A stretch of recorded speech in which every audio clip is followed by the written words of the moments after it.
सजा होईछि मंडप तैयारी होईछि विवाह बेदी शुभा जाउछि मंत्रपाठ।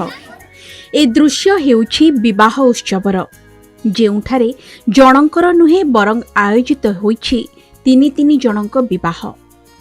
देखंतु तीनोटी विवाह बेदी को तिनि तिनि जन कन्या बाहा साड़ी को मथारे नाली ओढ़णी पादरे अलिता को हातरे मेहेंदी लगाई वधु बेशरे सजाई होइछंती।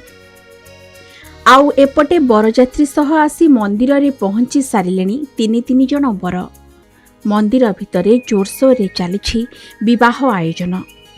बाहाघरर सबो प्रस्तुति पूरा जाकजमक रे करा जाइछि। हेले एकाठी एमिति तिनि तिनि जनक विवाह किछि बुझी हेउनी ना दर्शक बंधु। तेबे आसंतु जानिबा प्रकृत घटना कोन। तेबे दर्शक बंधु एई स्वार्थपर दुनिया रे सत कहिबाकू गले किए बा कहार। एठी बाहर लोक तो दूरर कथा रक्त संपर्क भी बाटबणा हेउछि। तथापि एही स्वार्थ सर्वस्व दुनिया रे एमिति किछि लोक आज भी अछंती जहांको निस्वार्थपर सेवा दुनिया रे मानविकता को बंचाई रखिछि।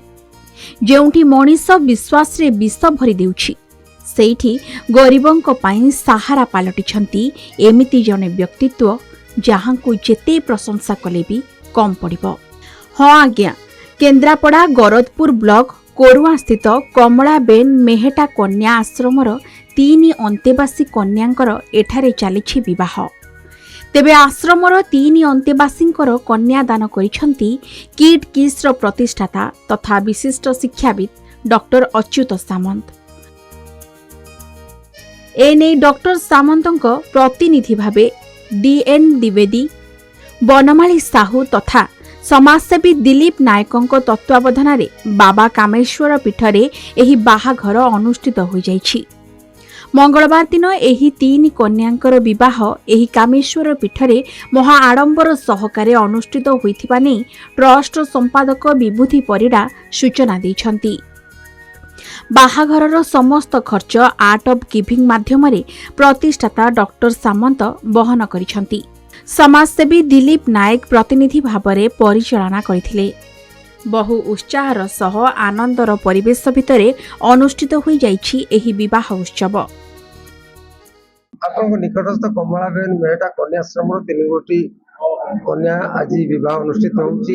ए विवाह अंकर बधान्य व्यक्ति जाको सब श्रेय दिया जाए ताले डॉक्टर अच्युत सामंत जे कि पूर्वतन एमपी समाजसेवी एवं शिक्षाविद तांकर तो अनन्य प्रतिभार अधिकारी जो से आज तांकरी आर्ट ऑफ गिविंग माध्यम रे एवं तांकर एकांत अनुगत समाजसेवी दिलीप कुमार नायक महोदय साहाय्य सहयोग एवं तांकरी प्रचेष्टा रे आज हम ट्रस्ट माध्यम रे ट्रस्ट समस्त सदस्यंकर अक्लांत परिश्रम रे आज एही 3 गोटी कन्याकर विवाह कार्य ए ट्रस्ट रे अनुष्ठित होउछि। तो एटा गोटे बहुत पवित्र माने मुहूर्त जोठी कि हमर पल्लीश्री अंतेवासी 3 जण झियो आज विवाह बंधन में बांधी समस्त सहयोग रही जनसाधारण लोकाल लोक एवं जिते जनप्रतिनिधि अच्छा समस्त सहयोग विवाह संपन्न होती गोटे खुशी कथा। आज बहुत खुशी अच्छी भल जीवन साथी टे पाउची आगु को खुशी रे रहिबी। धन्यवाद जणाइबी। आमे मु एठारे छोट बेलू पाठ पढ़ी मनीष होइछि।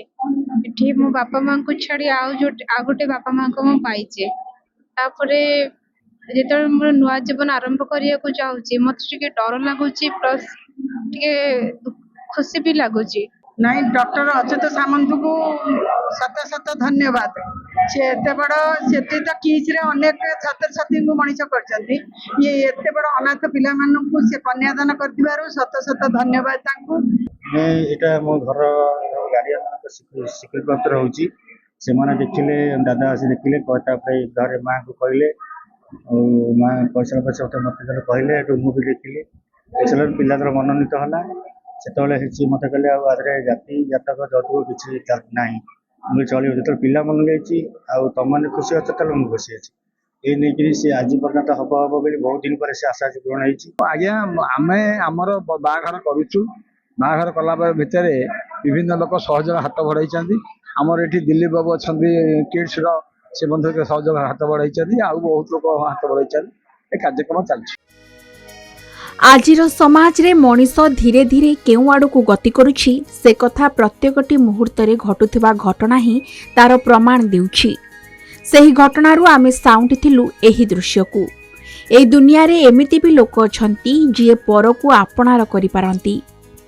ଏବେକାର ଦୁନିଆରେ ଆପଣାର ଲୋକ ପର କରିଦେଉଥିବା ବେଳେ ମାନବିକତାର ଉଦାହରଣ ସାଜି ଏହି ଝିଅମାନଙ୍କୁ ନିଜର କରି ସେମାନଙ୍କର କନ୍ୟାଦାନ କରି ଏହି ସମାଜ ପାଇଁ ପ୍ରେରଣା ପାଲଟିଛନ୍ତି ଡକ୍ଟର ଅଚ୍ୟୁତ ସାମନ୍ତ। ମାର୍ଶାଘାଇରୁ ସରୋଜ ପରିଡ଼ାଙ୍କ ରିପୋର୍ଟ, କେ ନ୍ୟୁଜ୍ ଓଡ଼ିଶା।